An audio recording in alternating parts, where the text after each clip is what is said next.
إن الحمد لله نحمده ونستعينه ونستغفره ونؤمن به ونتوكل عليه ونعوذ بالله من شرور أنفسنا ومن سيئات أعمالنا من يهده الله فلا مضل له ومن يضلله فلا هادي له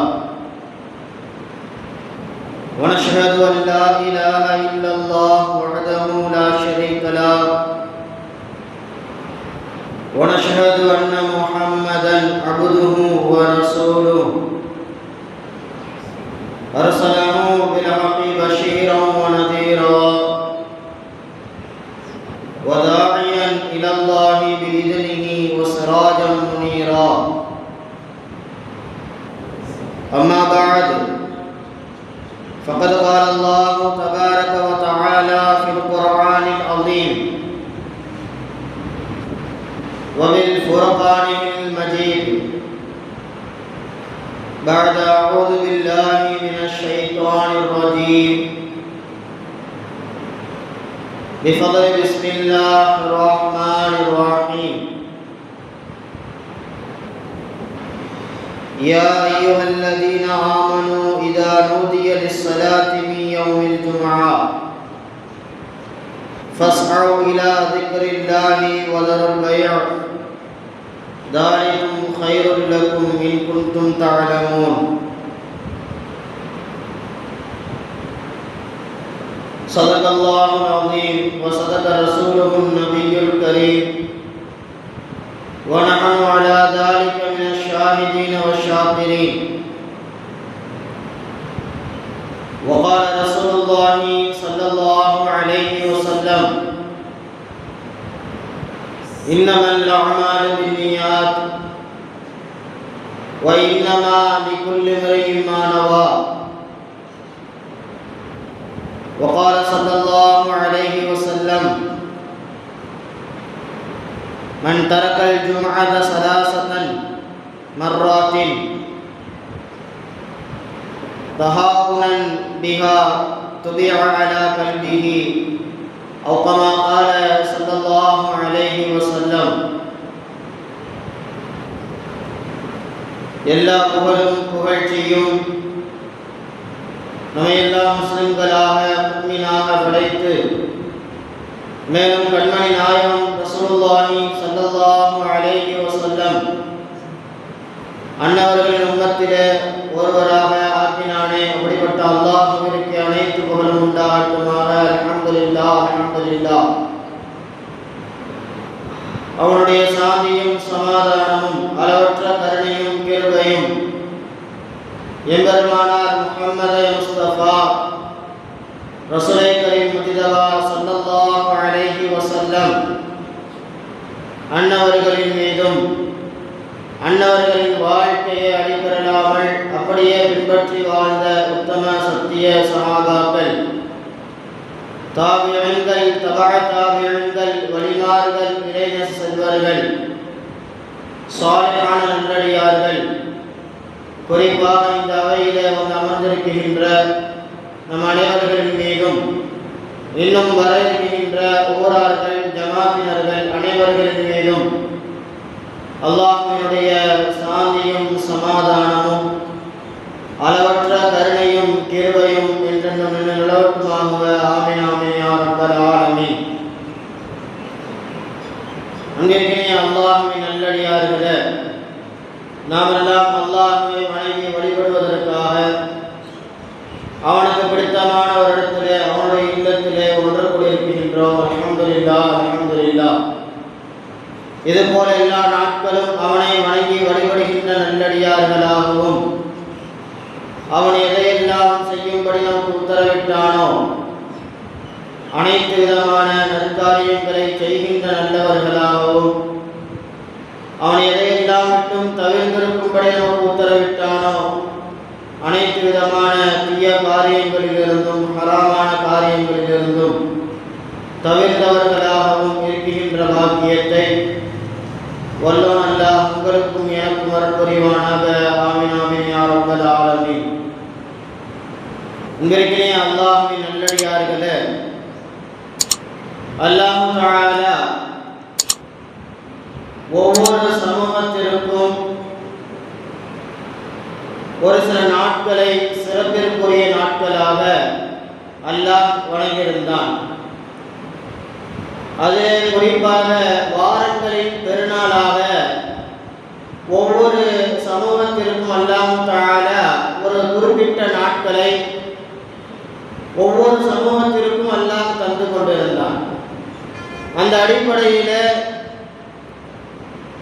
மூசா அலைஹிஸ்ஸலாம் அவருடைய கோமுகளுக்கு சனிக்கிழமையை அல்லாஹ் பெருநாளாக அல்லாஹ் வழங்கியிருந்தான்.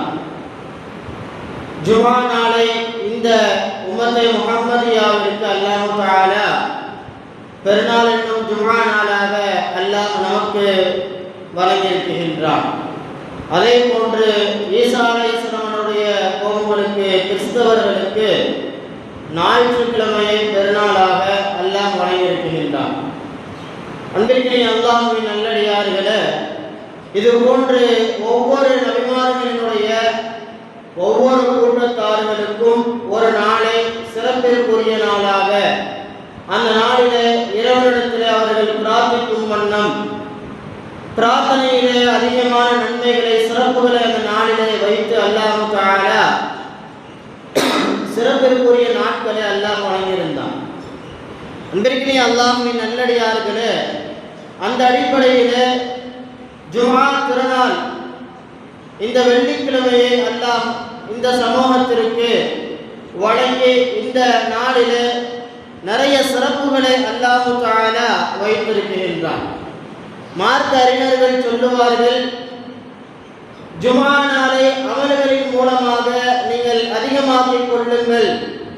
அந்த நாளிலே நீங்கள் தேவையில்லாத விஷயங்களையோ தேவையில்லாத செயல்களையோ தேவையில்லாது பேசுவதையோ நீங்கள் நிறுத்தி வைத்துக் கொள்ளுங்கள். அந்த நாளிலே அல்லாஹ்வை வணங்குவதற்காக நேரங்களை நீங்கள் ஒதுக்கிக் கொள்ளுங்கள். அந்த நாள் மிகவும் சிறப்பிற்குரிய நாளாக இருக்கிறது என்பதாக அறிஞர் பெருமக்கள் அழகாக சொல்லி காட்டுவார்கள். இவர்களே அல்லாஹ்வின் நல்லடியார்களே, எம்பெருமானார் முஹம்மது முஸ்தபா ரசூலை கரீம் முஜ்தபா ஸல்லல்லாஹு அலைஹி வஸல்லம் அவர்கள் இந்த ஜுமா நாளை குறித்து சொல்லுகின்ற பொழுது நிறைய சிறப்புகளை, இந்த நாளிலே ஒரு மனிதன் தொழுதால் என்ன நன்மை, துஆ செய்தால் அந்த துஆவிற்கான நேரங்கள் அல்லாஹ்விடத்திலே வேகமாக ஏற்றுக்கொள்ளப்படுகின்றது. இந்த ஜுமா நாளிலே என்னின் மீது அதிகமாக ஸலவாத் சொல்லுங்கள் என்பதாக நிறைய சிறப்புகளை பெருமானார் சொல்லியிருக்கின்றார்கள். அதே நேரத்தில் இந்த நாளை வீணடிப்பவர்களுக்கான, ஜுமாவை வீணடிப்பவர்களுக்கான எச்சரிக்கைகளையும் அருமை நாயகம் ரசூலுல்லாஹி ஸல்லல்லாஹு அலைஹி வஸல்லம் அவர்கள் நமக்கு சொல்லி தந்திருக்கின்றார்கள். அல்லாஹ் திருமறையிலேயும் அதை குறித்து பேசுகின்றான். அன்பிற்குரிய அல்லாஹ்வின் நல்லடியார்களே, பெருமானார் ஸல்லல்லாஹு அலைஹி வஸல்லம் அவர்கள் அழகாக சொல்லுவார்கள், நாட்களிலேயே மிகவும் சிறந்த நாள், மகத்துவமிக்க நாள் என்று பார்த்தால் இந்த வெள்ளிக்கிழமையாக இருக்குகின்றது என்பதாக நாயகம் ரசூலுல்லாஹி ஸல்லல்லாஹு அலைஹி வஸல்லம் அவர்கள் சொல்லுவார்கள். நாட்களிலேயே மிகவும் சிறப்பிற்குரிய சிறந்த நாளாக இந்த வெள்ளிக்கிழமை இருக்குகின்றது என்பதாக சொல்லிவிட்டு நாயகம் அடுத்து சொல்லுவார்கள், இந்த நாளிலே தான் ஆதம் அலைஹிஸ்ஸலாம் அவர்களை அல்லாஹ் தஆலா படைத்தான். ஆதம் அலைஹிஸ்ஸலாம் அவர்களை அல்லாஹ் தஆலா சொர்க்கத்திலே நுழைய வைத்தான். அவர்களை சொர்க்கத்தினுடைய தோட்டத்திலே அல்லாஹ் தங்க வைத்தான் என்பதாக பெருமானார் ஸல்லல்லாஹு அலைஹி வஸல்லம் அவர்கள் சொல்லிவிட்டு அடுத்து சொல்லுவார்கள், இந்த வெள்ளிக்கிழமையிலே தான் கியாமத் என்னும் அந்த இறுதி நாளும் நடைபெறும் என்பதாக பெருமானார் சொல்லுவார்கள். அதே போன்று மார்க்க அறிஞர்கள் சொல்லித் தருகின்றார்கள், அல்லாஹ் இந்த உலகத்தை படைத்தது இந்த வெள்ளிக்கிழமையாக இருக்குகின்றது என்பதாக மார்க்க அறிஞர்கள் சொல்லித் தருவார்கள். அல்லாஹ் அனைத்திற்கும் இந்த வெள்ளிக்கிழமையை அல்லாஹ் பயன்படுத்தியிருக்கின்றான். இந்த வெள்ளிக்கிழமையினுடைய சிறப்பை நாம் விளங்க வேண்டும்.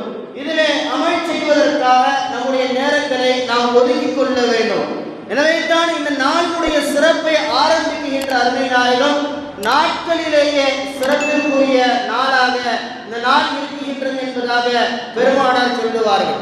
அதே போன்று அருமை நாயகம் ரசூலுல்லாஹி ஸல்லல்லாஹு அலைஹி வஸல்லம் அவர்கள் இந்த நாளினுடைய சிறப்புகளை சொல்லுகின்ற பொழுது அதிகமாக பெருமானார் சொல்லுவார்கள், இந்த நாள் வெள்ளிக்கிழமை என்பது இந்த சமூகத்திற்காக கொடுக்கப்பட்ட ஒரு மிகவும் முக்கியமான நாளாக இருக்கின்றது. எப்படி மூசா அலைஹிஸ்ஸலாம் அவருடைய கோமுகளுக்கு சனிக்கிழமை கொடுக்கப்பட்டதோ, ஈசா அலைஹிஸ்ஸலாம் அவருடைய கோமுகளுக்கு ஞாயிற்றுக்கிழமை கொடுக்கப்பட்டதோ, அது போன்று இந்த உம்மத்தை முஹம்மதியாவிற்கு என்னுடைய சமூகத்திற்கு அல்லாஹ் தஆலா இந்த வெள்ளிக்கிழமையை சிறப்பிற்குரிய நாளாக அல்லாஹ் ஆக்கிரமிக்கின்றான் என்பதாக பெருமானார் நபி ஸல்லல்லாஹு அலைஹி வஸல்லம் அவர்கள் சொல்லுவார்கள். சொல்லிவிட்டு நாயகம் சொல்லுவார்கள், அந்த நாளை நீங்கள் வீணடித்து விடாதீர்கள், வீணாக்கி விடாதீர்கள், அதிலே நீங்கள் அமல் செய்யுங்கள் என்பதாக பெருமானார் சொல்லுவார்கள். இந்த அளவிற்கு ஒரு சிறப்பிற்குரிய நாளாக இந்த ஜும்ஆவினுடைய நாள் அமைந்திருக்கின்றது. நண்பர்களே, அன்பிற்கினே அல்லாஹ்வின் நல்லடியார்களே, ஜும்ஆ நாளை அடைகின்ற நாம் அந்த நாளிலே ஜும்ஆவினுடைய தொழுகையை நாம் கவனமாக அதை நாம் நிலைநாட்ட வேண்டும். அந்த நாளிலே ஒவ்வொரு அமலையும் பிரத்யேகமாக நம்முடைய வாழ்க்கையிலே அமலை அந்த நாளிலே நாம் செய்ய வேண்டும். அந்த நாளை ஒவ்வொரு நேரங்களிலேயும் ஒவ்வொரு நேரத்தையும் வீணடிக்காமல் அமலின் மூலமாக கழிப்பதற்கான வாய்ப்புகளை நாம் ஏற்படுத்திக் கொள்ள வேண்டும். நபிநாயகம் ரசூலுல்லாஹி ஸல்லல்லாஹு அலைஹி வஸல்லம் அவர்கள் இந்த நாளினுடைய சிறப்புகளை குறித்து சொல்லுகின்ற பொழுது பெருமானார் சொல்லுவார்கள், வெள்ளிக்கிழமையை நீங்கள் அடைந்து விட்டால் அந்த நாளிலே என்னிடத்திலே அதிகமாக என்னின் மீது நீங்கள் ஸலவாத்தை நீங்கள் ஓதுங்கள், ஸலவாத்தின் மீது அதிகமாக நீங்கள் சொல்லுங்கள் என்பதாக சொல்லுவார்கள் பெருமானார் நபி ஸல்லல்லாஹு அலைஹி வஸல்லம் அவர்கள். சொல்லிவிட்டு நாயகம் சொல்லுவார்கள், நீங்கள் ஓதுகின்ற அந்த ஸலவாத் எனக்கு எடுத்து காட்டப்படுகின்றது என்பதாக பெருமானார் சொல்லுகின்ற பொழுது ஒரு சஹாபி எடுத்து கேட்பார்கள், யா ரசூலல்லாஹ், நீங்கள் மரணமாகி மறைந்ததற்கு பின்னால் நாங்கள் ஓதுகின்ற அந்த ஸலவாத் உங்களுக்கு எப்படி எடுத்து காட்டப்படும் என்பதாக கேட்கின்ற பொழுது பெருமானார் நபி ஸல்லல்லாஹு அலைஹி வஸல்லம் அவர்கள் சொல்லுவார்கள், நபிமார்களுடைய உடல்களை இந்த மண்ணு தின்று விடாது, அதை கரித்து விடாது. நபிமார்களுடைய உடலை மண்ணு கரிப்பதை அல்லாஹ் ஹராமாக ஆக்கிவிட்டான். எனவே உடல்களை மண்ணு கரித்து விடாது. அதே போன்று என்னின் பக்கம் உங்களுடைய ஸலவாத்தை மலக்குமார்களின் மூலமாக அல்லாஹ் எடுத்து காட்டுவான். அந்த சிறப்பு எனக்கு கொடுக்கப்பட்டிருக்கின்றது. எனவே நீங்கள் வெள்ளிக்கிழமை அடைகின்ற பொழுது என்னின் மீது அதிகமாக ஸலவாத் சொல்லுங்கள் என்பதாக அருமைநாயகம் ரசூலுல்லாஹி ஸல்லல்லாஹு அலைஹி வஸல்லம் அவர்கள் சொல்லுவார்கள். பெருகினி அல்லாஹ்வின் நல்லடியார்களே, வெள்ளிக்கிழமை அடைந்திருக்கின்றன. நம்முடைய வாழ்க்கையில வெள்ளிக்கிழமையில அதிகமாக ஸலவாத்தை நாம் ஓத வேண்டும். அதனால்தான் பெரியவர்கள் நமக்கு கற்றுத் தருவார்கள், வெள்ளிக்கிழமையினுடைய இறுதியில அந்த அசருக்கும் மகரிபுக்கும் மத்தியில இந்த ஸலவாத்தை நீங்கள் ஓதுங்கள். அல்லாஹும்ம ஸல்லி அலா சய்யிதினா முஹம்மதின் நபியில் உம்மி வ அலா ஆலிஹி வ ஸஹ்பிஹி வ ஸல்லம் என்கின்ற இந்த ஸலவாத்தை நீங்கள் 80 முறை ஓதுங்கள். ஓதுவதன் மூலமாக உங்களுடைய முக்கிய பாவங்கள் மன்னிக்கப்படுகின்றது, உங்களுடைய தரஜாக்கள் உயர்த்தப்படுகின்றது, உங்களுக்கு ஒரு வருடத்திற்கான நன்மைகள் எழுதப்படுகின்றது என்கின்ற சிறப்புகளை எல்லாம் மார்க்கறிஞர்கள் நமக்கு கற்றுத் தருகின்றார்கள். ஜும்ஆவினுடைய நாளிலே நாம் செய்ய வேண்டிய முக்கியமான அமல் ஜும்ஆ தொழுகை மாத்திரமல்ல, பெருமானார் சொல்லித் தருகின்றார்கள், அவர்களின் மீது அதிகமாக நாம் ஸலவாத் சொல்ல வேண்டும் என்பதை பெருமானார் கற்றுத் தருகின்றார்கள். அடுத்தபடியாக ரசூலுல்லாஹி ஸல்லல்லாஹு அலைஹி வஸல்லம் அவர்கள் சொல்லுவார்கள், இந்த ஜும்ஆ நாளிலே நாம் செய்ய வேண்டிய மற்றொரு அமல் பெருமானார் சொல்லித் தருவார்கள். ஜும்ஆ நாள் என்று ஒரு நேரம் ஒன்று இருக்கின்றது. அந்த நேரத்தில் நீங்கள் அல்லாஹ்விடத்தில் முக்கியமான ஒரு பிரார்த்தனையை செய்து கொண்டே வருவீர்கள் என்று சொன்னால் அந்த பிரார்த்தனையை அல்லாஹ் தஆலா ஏற்றுக்கொள்வான் என்பதாக பெருமானார் சொல்லுவார்கள். அந்த நேரத்திலே செய்ய வேண்டும். முக்கியமான ஒரு நேரம் இருக்கின்றது. அந்த நேரத்தினுடைய அது எந்த நேரம் என்பதாக பெருமானார் அறிவிக்கவில்லை. நாம் ஜும்ஆ நாளை அடைகின்ற பொழுது நாம் நன்மையான காரியங்களை செய்து முக்கியமான நேரங்களிலே எல்லாம் நாம் அல்லாஹ்விடத்திலே துஆ கேட்டுக்கொண்டே இருக்க வேண்டும். இந்த நேரத்தை குறித்து மார்க்க அறிஞர்கள் சொல்லித் தருகின்ற 4 விதமான கருத்துக்களை சொல்லித் தருகின்றார்கள். முதலாவது கருத்து, அது ஃபஜ்ருக்கு பின்னால் நாம் செய்ய வேண்டிய நேரம், ஃபஜ்ருக்கு பின்னால் செய்யப்படுகின்ற துஆ. ஃபஜ்ர் தொழுகையை தொழுது முடித்தவுடன் நாம் கேட்பதனுடைய அந்த துஆ வெள்ளிக்கிழமை அன்று ஏற்றுக்கொள்ளப்படுகின்றது என்பதாக மார்க்க அறிஞர்கள் சொல்லித் தருவார்கள். அடுத்தபடியாக மார்க்க அறிஞர்கள் அந்த நேரத்தை குறித்து சொல்லுகின்ற பொழுது அந்த நேரம் வெள்ளிக்கிழமை அன்று மாற்றப்பட்டு கொண்டே இருக்கின்றது என்பதாக ஒரு சில அறிஞர்கள் சொல்லுகின்றார்கள். இன்னும் சில அறிஞர்கள் சொல்லித் தருகின்றார்கள், அது அசருக்கு பின்னால் மகரிப்பு வரை. பொதுவாகவே ஒரு மனிதன் அவனுடைய வாழ்க்கையிலே அல்லாஹ்விடத்திலே முக்கியமாக துஆ செய்ய வேண்டிய நேரம் பெருமானார் சொல்லுவார்கள், மகரிபுடைய பாங்குக்கும் அசருடைய தொழுகைக்கு பின்னால்.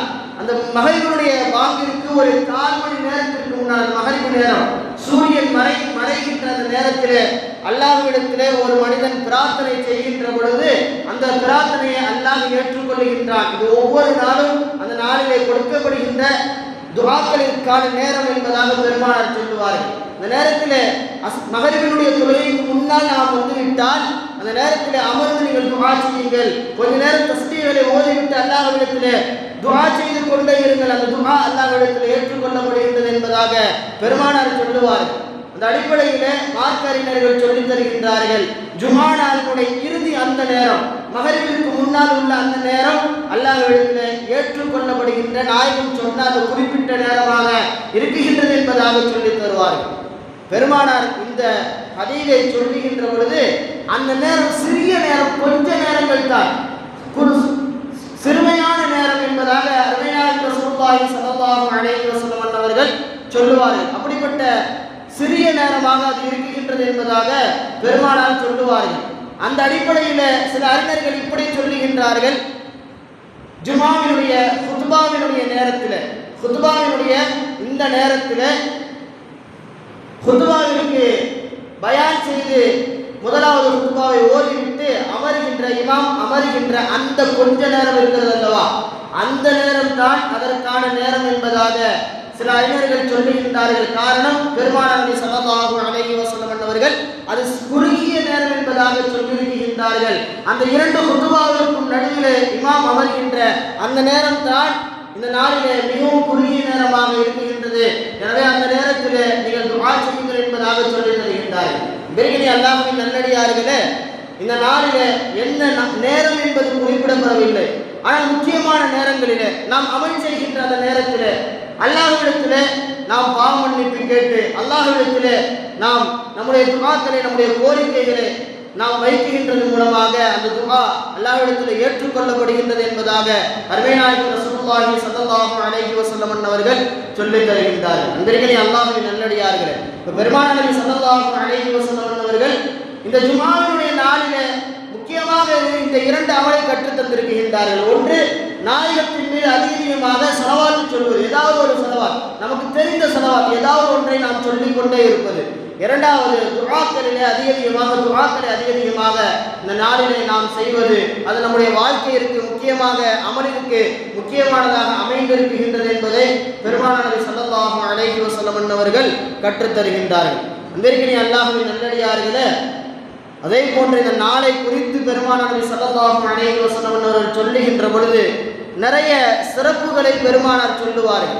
தொழுகைக்கு, ஜுமாவினுடைய தொழுகைக்கு ஒரு மனிதன் வருகின்ற பொழுது அவன் எப்படி வந்தால் அவனுக்கு என்னென்ன நன்மைகள் எல்லாம் அல்லாஹ் வாரி வழங்குகின்றான் என்பதாக பெருமானார் சொல்லுகின்ற பொழுது சொல்லுவார்கள், ஒரு மனிதன் ஜுமாவினுடைய தொழுகைக்கு வந்து நல்ல முறையில் வந்து சுன்னத்தை தொழுது பயானில் அமர்ந்து பயானை கேட்டு தொழுகையை முடித்துவிட்டு நல்ல முறையாக அவன் செல்லுகின்ற பொழுது அவனுடைய இந்த ஜுமாவிற்கும் அடுத்து வருகின்ற ஜுமா வரை அடுத்த ஜுமாவை அவன் பரிபூர்ணமாக ஆக்கியிருப்பான் என்று சொன்னால், இந்த 2 ஜுமாவிற்கு மத்தியில் அவன் செய்த அனைத்து விதமான சிறிய பாவங்களை அல்லாஹ் மன்னித்து விடுகின்றான் என்பதாக பெருமானார் நபி ஸல்லல்லாஹு அலைஹி வஸல்லம் அவர்கள் சொன்னார்கள். இதை சொல்லிவிட்டு பெருமானார் மற்றொரு ஹதீஸ் இப்படி வருகின்றது, யார் 2 ஜுமாக்களை சரியாக தொழுது விட்டாரோ அவருக்கு 10 நாட்களுடைய பாவங்கள் மன்னிக்கப்படுகின்றது. அதாவது இந்த ஜுமாவிலிருந்து அடுத்த ஜுமா 8 நாள், ஒவ்வொரு 10 ஞாயிற்றுக்கிழமை வரை ஒரு மனிதன் செய்த சிறிய பாவங்கள் அனைத்தும் மன்னிக்கப்படுகின்றது என்பதாக அருமைநாயகம் ரசூலுல்லாஹி ஸல்லல்லாஹு அலைஹி வஸல்லம் அவர்கள் சொல்லுவார்கள். அந்த அளவிற்கு இந்த நாளிலே நாம் செய்கின்ற அமல்களுக்கு அல்லாஹ் தஆலா மன்னிப்பை அல்லாஹ் தருகின்றான். மன்னிப்புகள் அதிகமாக வழங்கப்படுகின்றது. அதே போன்று நன்மைகளையும் அல்லாஹ் தஆலா வழங்குகின்றான். அருமைநாயகம் ரசூலுல்லாஹி ஸல்லல்லாஹு அலைஹி வஸல்லம் அவர்கள் இப்படி சொல்லுவார்கள், ஒரு மனிதன் ஜும்ஆவினுடைய தொழுகைக்காக வீட்டிலிருந்து நடந்து வருகின்றார். ஒவ்வொரு எட்டும் எடுத்து வைக்கின்ற ஒவ்வொரு எட்டுக்கும் பெருமானார் நன்மையை சொன்னார்கள். ஒவ்வொரு எட்டும் அவன் எடுத்து வைக்கின்ற ஒவ்வொரு எட்டிற்கும் பெருமானார் சொன்னார்கள், ஒரு வருடம் நோன்பு வைத்ததனுடைய நன்மையை அல்லாஹ் தருகின்றான். ஒரு வருடம் நின்று வணங்கியதனுடைய நன்மையை அல்லாஹ் தஆலா ஒரு மனிதன் ஜும்ஆவிற்காக நடந்து வருகின்ற பொழுது அந்த நடைகளுக்கு அல்லாஹ் தஆலா அந்த ஒவ்வொரு எட்டுக்களுக்கும் அல்லாஹ் இந்த நன்மையை தருகின்றான் என்பதாக அருமைநாயகம் ரசூலுல்லாஹி ஸல்லல்லாஹு அலைஹி வஸல்லம் அவர்கள் இந்த நாளினுடைய நன்மைகளுக்கு நாம் செய்கின்ற ஒவ்வொரு அமலிற்கான நன்மைகளை பெருமானார் விட்டுவிடுவார்கள். அதே போன்று பெருமானார் சொல்லுவார்கள், ஒரு மனிதன் ஜும்ஆவினுடைய தொழுகை இருக்கு, முதலாவதாக ஒருவர் வந்துவிட்டார், முதலாவதாக ஒரு மனிதர் வந்துவிடுவார் என்று சொன்னால் அவருக்கு பெருமானார் நன்மையை சொல்லுகின்றார்கள். ஒரு ஒட்டகத்தை அவர் குர்பானி கொடுத்ததனுடைய நன்மையை அல்லாஹ் தருகின்றான். ஜும்ஆவிற்கு பள்ளியினுள்ளே முதல் நபராக நுழைபவருக்கு அல்லாஹ் தருகின்ற நன்மை ஒரு ஒட்டகத்தை குர்பானி செய்ததனுடைய நன்மை. இரண்டாவதாக ஒரு மனிதர் வருகின்றார், அவருக்கு ஒரு மாட்டை குர்பானி செய்ததனுடைய நன்மையை அல்லாஹ் வழங்குகின்றான். மூன்றாவதாக வருகின்ற மனிதருக்கு ஒரு கொம்பு உள்ள நல்ல சிஹத்தான கொழுத்த ஆட்டை குர்பானி கொடுத்ததனுடைய நன்மையை அல்லாஹ் தருகின்றான். நான்காவதாக பெருமானார் சொன்னார்கள், நான்காவதாக வருபவருக்கு கோழியை குர்பானி செய்ததனுடைய சதகா செய்ததனுடைய நன்மையை அல்லாஹ் தருகின்றான். ஐந்தாவதாக வருகின்றவர்கள், அதற்கு பின்னால் வருகின்றவர்களுக்கு ஒரு முட்டையினுடைய அளவு சதகா செய்ததனுடைய நன்மையை அல்லாஹ் தஆலா தருகின்றான் என்பதாக அருமைநாயகம் ரசூலுல்லாஹி ஸல்லல்லாஹு அலைஹி வஸல்லம் அவர்கள் சொல்லுவார்.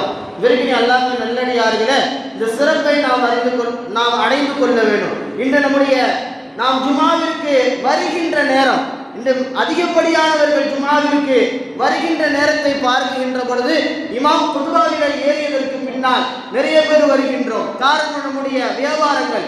அல்லாஹ் திருமறையிலே சொல்லுகின்ற பொழுது இப்படி சொல்லுவான், யா அய்யுஹல்லதீன ஆமனூ இதா நூதிய லிஸ்ஸலாத்தி மின் யௌமில் ஜும்ஆ, ஜும்ஆவினுடைய நாளன்று உங்களுக்கு அழைப்பு கொடுக்கப்பட்டு விட்டால் ஃபஸ்அவு இலா திக்ரில்லாஹி வதருல் பை, அல்லாஹ்வை வணங்குவதற்காக நீங்கள் விரைந்து செல்லுங்கள். வதருல் பை, உங்களுடைய வியாபாரத்தை நீங்கள் விட்டுவிடுங்கள். கைருல் லக்கும், அதுதான் உங்களுக்கு சிறந்ததாக சிறப்பாக இருக்குகின்றது என்பதாக அல்லாஹ் திருமறையிலே சொல்லுவான்.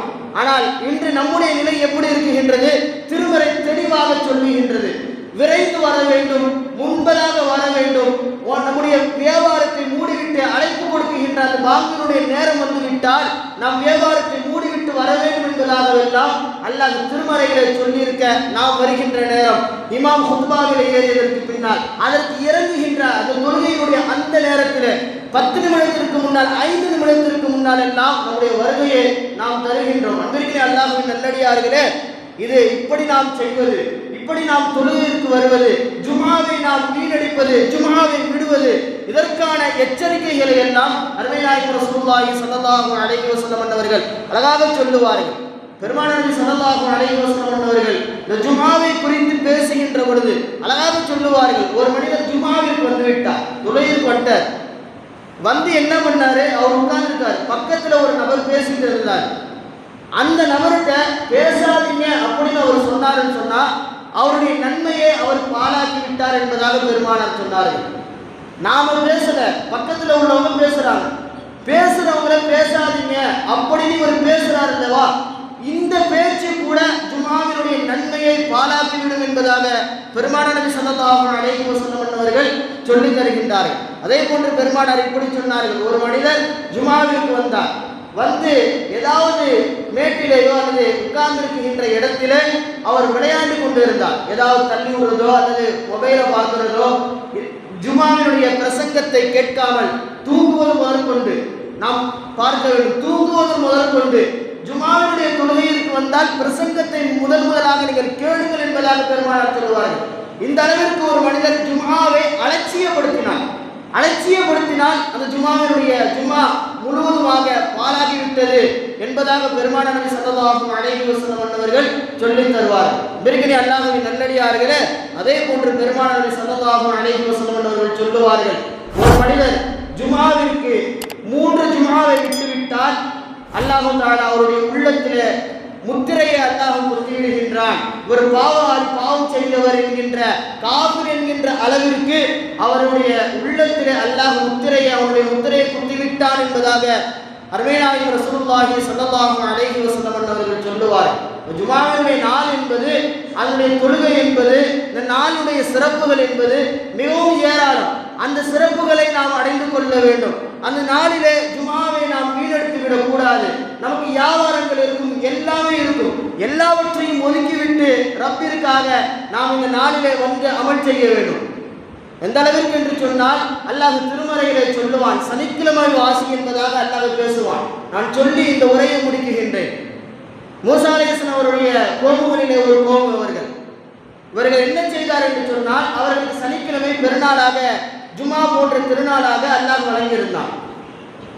அந்த நாளிலே அவர்களுக்கு மீன்கள் அதிகமாக கிடைத்தது. அல்லாஹ் சிறப்பிற்குரிய நாளிலே நீங்கள் வணங்க வேண்டும், வியாபாரத்தை விட்டுவிட வேண்டும் என்பதாக சொல்லியிருக்க, அவர்கள் என்ன செய்தார் என்று சொன்னால் வியாபாரத்தை விட்டுட்டாங்க. வியாபாரத்தை என்ன பண்ணாங்க? விட்டுட்டாங்க. ஆனால் என்ன செஞ்சாங்கன்னு சொன்னால், ஒரு 2 விதமான அறிவிப்புகள் வருகின்றது. ஒரு மனிதர் ஒரு தனியாக ஆற்றிற்கு பக்கத்தில் ஒரு குழியை நோண்டி அதில் மீன்கள் விழும் விதமாக ஏற்பாடு செய்து கொண்டார். இப்படி ஒரு அறிவிப்பு வருகின்றது. மற்றொரு அறிவிப்பு எப்படி வருகின்றது சொன்னால், ஒரு மனிதர் அந்த நாளிலே வலையை தூவி அந்த இடத்துல மீன்களை பிடித்து வைத்திருந்தால் வலையில, மறுநாள் ஞாயிற்றுக்கிழமை சென்று அதனை அறுவடை செய்து கொள்வார்கள், எடுத்துக் கொள்வார்கள். மீனை வலையிலே சிக்க வைத்துக் கொள்வது, பிடித்துக் கொள்வது. ஆனால் கையில எடுத்து வியாபாரங்களோ அதெல்லாம் செய்யல. பிடிக்கிற மாதிரி ஒரு சட்டம் பண்ணி வச்சு வலையை போட்டு பிடிச்சு வச்சுட்டாங்க. மறுநாள் ஞாயிற்றுக்கிழமை சென்று அதனை பிடித்து வியாபாரம் செய்தார்கள். இதை பார்த்த மற்ற மனிதர்களும் அதை தொடர்ந்து செய்ய ஆரம்பித்தார்கள். இப்படியே அவர்கள் செய்து கொண்டிருக்கின்றார்கள். சனிக்கிழமை இந்த நாளிலே வலையை போடுவது, மறுநாள் பிடித்து வியாபாரம் செய்வது, இப்படியே போய்கொண்டிருக்கின்றது. பார்க்கின்ற நல்லவர்கள் எல்லாம் அவர்களுக்கு சொல்லுகின்றார்கள், அல்லாஹ் சொன்னதை போன்று நடந்து கொள்ளுங்கள், இல்லை என்றால் என்னவாகிவிடும், நம்மளுக்கு வேதனை வந்துவிடும் என்பதாக சொல்ல சொல்ல கேட்கவில்லை. அல்லாஹ் திருமறையிலே பதிவு செய்கின்றான். அவர்களை நாம் குரங்குகளாக மாற்றினோம் என்பதாக அல்லாஹ் சொல்லுகின்றான். கொஞ்ச நாட்கள் கழிகின்றது. இந்த நல்லவர்கள் எல்லாம் அந்த ஊரை விட்டு வெளியேறிவிட்டார்கள். கொஞ்ச நாளைக்கு பின்னால் வியாபாரத்திற்கு செல்லுகின்ற இடம் ஒரே இடம். அவர்களை காணவில்லை என்பதற்காக அவர்களுடைய வீடை போய் தட்டுகின்ற பொழுது உள்ளே தார்பால் போட்டு இருந்தது. வீட்டினுடைய கதவை உடைத்து பார்க்கின்ற பொழுது அங்கு ஒரே குரங்குகளாக அந்த மனிதர்கள் மாறியிருந்தார்கள் என்பதாக திருமறை அழகாக பேசும். இவருக்கு அல்லாஹ்வின் நல்லடியார்களே, சொல்ல வருகின்ற செய்தி, இன்று நாம் வியாபாரத்தை விடுவதும் அல்ல, வியாபாரத்தை விட்டு நாம் விடுகின்றோமா? அன்று நம்முடைய அந்த ஒரு 12 to 2 மணி வரை நம்முடைய கடைகளை மூடிவிட்டு இந்த தொழுகையை முடித்துவிட்டு நாம் தொடங்கும் என்று சொன்னால் அதில் ஏராளமான பரக்கத்துகளை அல்லாஹ் அள்ளி வழங்குவான். ஆனால் நாம் அப்படி செய்வது கிடையாது. தொழுகையினுடைய இறுதி நேரம் வரை ஒரு 1:30 மணிக்கு தொழுகை என்று சொன்னால் 1:15 வரை வியாபாரம் பார்த்துவிட்டு நாம் தொழுகைக்கு வருகின்றோம். இப்படி தவறு செய்கின்றோம். இரண்டாவதாக சிலர்கள் இப்படி செய்கின்றார்கள். தன்னுடைய கடையிலே மாற்று மத நண்பர்களை சேல்ஸிற்கு வைத்துவிட்டு அவர்கள் தொழுகைக்கு வந்துவிடுகின்றார்கள். ஆனால் கடை அப்படியே இருக்கின்றது, மூடப்படவில்லை. ஆனால் வியாபாரம் நடக்குகின்றது, லாபங்கள் வருகின்றது. தன்னுடைய நான் தானே தொழுகைக்கு போக வேண்டும் என்பதாக வந்துவிடுகின்றார்கள். இதற்கு சனிக்கிழமை வாசிகளுடைய ஒப்பினை நாம் பார்க்கலாம். இப்படி செய்வது கூட குற்றம். அல்லாஹ் சொன்னதை போன்று வியாபாரத்தை விட வேண்டும், வதரு என்பதாக அல்லாஹ் சொல்லுகின்றான். நீங்கள் விட்டு விடுங்கள் என்பதாக அல்லாஹ் சொல்லிவிடுகின்றான். நீங்கள் மூடிவிட்டு வாங்க அப்படின்னு அல்லாஹ் சொல்றான். அப்ப நம்ம என்ன பண்ணணும்? தொழுகையில் அந்த ஜுமாவின் நாளன்று கடையை முழுவதுமாக அடைந்துவிட்டு தொழுகைக்காக இந்த ஜுமாவினுடைய சிறப்பை அடைந்து கொள்வதற்காக நாம் வர வேண்டும். இல்லை என்று சொன்னால் அல்லாஹ்வினுடைய வேதனை, பரக்கத் இல்லாமல் நம்முடைய வாழ்க்கையில பரக்கத் முழுமையாக அழிந்துவிடும் என்பதை நாம் பார்க்கின்றோம். பிறகு அல்லாஹ்வின் நல்லடியார்களே, இந்த ஜும்ஆ நாளை சிறப்பிற்குரிய நாளாக நாம் கருத வேண்டும். பெருமானார் நபி ஸல்லல்லாஹு அலைஹி வஸல்லம் அவர்கள் ஜும்ஆ நாளை நீங்கள் விட்டு விடாதீர்கள் என்பதாக எச்சரிக்கின்ற அளவிற்கு பெருமானார் சொல்லுவார்கள். ஒரு மனிதருக்கு வியாபாரமானது பயணமும் இருக்கின்றது. இன்னைக்கு வெள்ளிக்கிழமை முக்கியமான பயணம் எனக்கு இருக்குது, ஆனால் அந்த பயணத்தை நான் செஞ்சே ஆகணும் அப்படிங்கிற சூழ்நிலையில கூட பெருமானார் சொல்றாங்க, அந்த பயணத்திலே நீங்கள் செல்லுகின்ற பொழுது ஜும்ஆவை உங்களால் நிறைவேற்றிவிட முடியும் என்று இருந்தால் நீங்கள் அந்த பயணத்தை நீங்கள் மேற்கொள்ளுங்கள். இல்லை என்று சொன்னால் அந்த பயணத்தை நீங்கள் தவிர்த்து விடுங்கள் என்பதாக பெருமானார் சொல்லுகின்றார்கள். அந்த அளவிற்கு ஜும்ஆவினுடைய சிறப்பை, ஜும்ஆவினுடைய நன்மையை பெருமானார் சொல்லி தருகின்றார். அதனுடைய எச்சரிக்கைகளை பெருமானார் சொல்லுகின்றார்கள். இன்று நாம் கொஞ்சம் சிந்திக்க வேண்டும். அல்லாஹ் நமக்கு பெருநாளாக நன்மைகளை அள்ளி தருகின்ற திருநாளாக இந்த நாளை அல்லாஹ் நமக்கு வழங்கியிருக்கின்றான். இந்த நாளை நாம் கொஞ்சம் வேஸ்ட் பண்ணாமல், ஜும்ஆவினுடைய தொழுகை இருக்கு, அதற்கு எந்த நேரத்திலே ஆரம்பிக்கின்றாரோ அந்த நேரத்தில் இமாம் ஆரம்பிக்கின்ற அந்த நேரத்திலே நாம் வர வேண்டும். அந்த நேரத்திலே வந்து அல்லாஹ்விடத்தில் தொழுது விட்டு முழுமையான நன்மைகளை பெற்று அல்லாஹ்வினுடைய அருளை பெறுகின்ற பாக்கியத்தை வல்லவன் அல்லாஹ் உங்களுக்கும் எனக்கு அருள் புரிவானாக. வாஹிரு தஅவானா அல்ஹம்துலில்லாஹி ரப்பில் ஆலமீன். அஸ்ஸலாமு அலைக்கும் வரஹ்மத்துல்லாஹி தஆலா வபரகாத்துஹு.